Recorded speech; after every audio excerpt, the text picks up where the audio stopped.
ঈদ উল ফিতরের দিন সকালবেলায় মিষ্টি জাতীয় কিছু খাওয়া সুন্নত। এটাকে একটা ইফতার বলে, যে ভিন্নতা দেখানো। দেখলে আজকে রোজা নাই, আল্লাহ পাক খাওয়ার পারমিশন দিয়েছেন, নবীজি খেজুর খেতেন, মিষ্টি জাতীয় কিছু খেতেন। তো ঈদ উল ফিতরের দিন সকালবেলা কিছু খাওয়া কি সুন্নত। সবচাইতে বড় সুন্নত হলো ফজরের নামাজ আদায় করা। কয়েক কোটি সুন্নতের চেয়ে বড় সুন্নত। তো ফজরের নামাজটা যথাসময়ে জামাতের সাথে নারীরা ঘরের মধ্যে নামাজ আদায় করা, তারপরে হলো কিছু খেয়ে নেওয়া, উত্তমভাবে গোসল করা ঈদের নিয়তে, খুব ফ্রেশ করে। পুরুষ মানুষের জন্য শ্যাম্পু ব্যবহার করা জায়েজ আছে তো?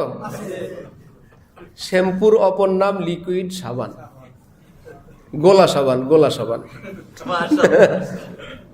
বুঝছেন?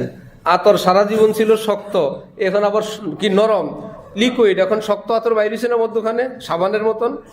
সারা জীবন আতর ছিল লিকুইড, এখন আতরও যদি শক্ত বাইর হয়, সারা জীবন সাবান ছিল শক্ত, এবার নরম সাবান বাইরেছে না, ওটা শ্যাম্পু। শ্যাম্পুর অপর নাম সাবান। এটা নারী পুরুষ নাই, কারো দাড়ি থাকলে দাড়িতে দিবেন, চুলি দিবেন, ফ্রেশ করবেন, এগুলো নিয়ে বাড়াবাড়ি নেই।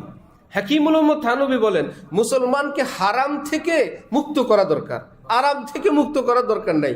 মুসলমানের জীবন থেকে হারাম ছুটানো দরকার, আরাম ছুটানোর দরকার নাই। অনেকে ইসলামের সবক দিতে গিয়ে আরামগুলো ছুটায়, শেষে যারা আরাম প্রিয় তারা বলে, বাবা রে, হুজুরের কাছে গেলে তো সব ছাড়া লাগবে। ওই যে আরাম ছাড়াইতে চায়, বাড়ি ছাড়ো, গাড়ি ছাড়ো, এসি ছাড়ো, ভালো জামা ছাড়ো, খাউন ছাড়ো। বলে হুজুরের যে অবস্থা, সালাগাই দিয়ে জঙ্গলে যাওয়া ছাড়া হুজুর থামবে না, যে সব ছাড়বে। অথচ এগুলো ছাড়তে হবে না, ছাড়তে হবে কি আরাম না হারাম? হারাম ছাড়ো। হালাল আরাম যদি আল্লাহ পাক দেন, সেটা ভোগ করতে কোনো বাধা নেই। তাহলে ভালো করে সুন্দর করে গোসল করা, কেমন ইনশাল্লাহ? হাত পায়ের নখ যদি থাকে, বড় থাকে, সেটা ফ্রেশ করে নিব। অতিরিক্ত পশম, বগলের পশম, মোজ, দাড়ি, সেটাকে সুন্দর করে সাজায় নিব।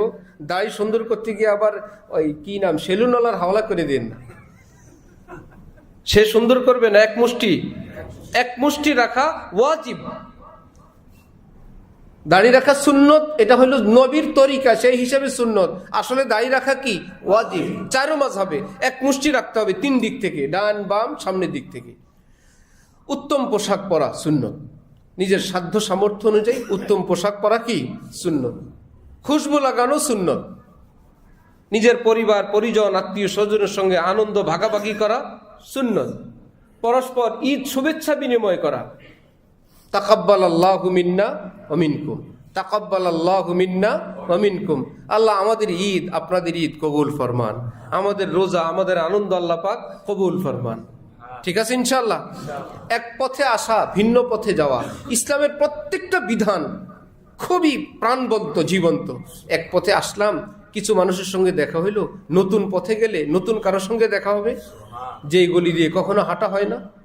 তাকবীর দিতে দিতে আসা, আল্লাহু আকবার, আল্লাহু আকবার, লা ইলাহা ইল্লাল্লাহু, আল্লাহু আকবার, আল্লাহু আকবার, ওয়ালিল্লাহিল হামদ। এটা ঈদের রাত থেকে আমল শুরু।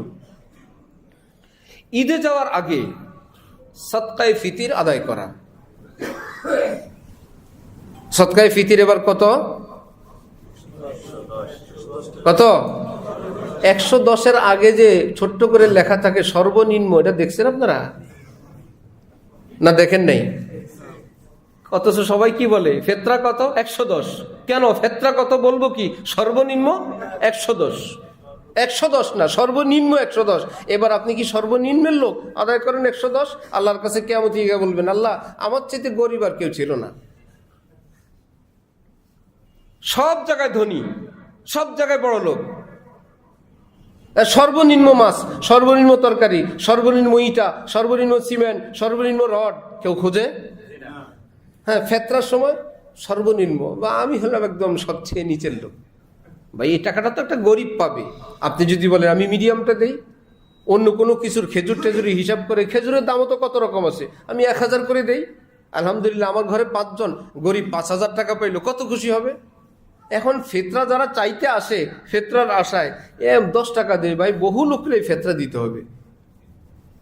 কোন গরিব মানুষ ভিক্ষা করতে বের হয়েছে, বাড়িওয়ালার কাছে বলল টাকা দেন, টাকা নেই। 1 মুঠ চাল দেন, চালও নেই। ঘরে কিছু থাকলে দেন, বললো ঘরে কিচ্ছু নেই। ফকিরের এক ধমক দিল। ফকির এখন পাল্টা ধমক দিয়ে বলে, কিছুই যখন ঘরে নাই, ঘরে কি করেন? বাটি লন, আমার সাথে বাইরন। বললেন আপনি ঘরে কিছুই নাই, যেই ঘরে কিছুই না, এখানে কি করেন? বাটি নিয়ে আমার সাথে বাইরন, কিছু পাবেন। এতটা মিসকিন না সাজি আমরা। এটা গরিবের হক, এটা গরিবকে দিলে গরিব খুশি হবে। আমার আমল নামায় 21 সওয়াব পাবো। রমজান থেকেই ফিতরা দেওয়ার চেষ্টা করব, কেমন ইনশাআল্লাহ? অশ্লীলতা থেকে, অসভ্যতা থেকে, বেপর্দা থেকেও বেঁচে থাকার চেষ্টা করব। আল্লাহ তৌফিক দান করেন।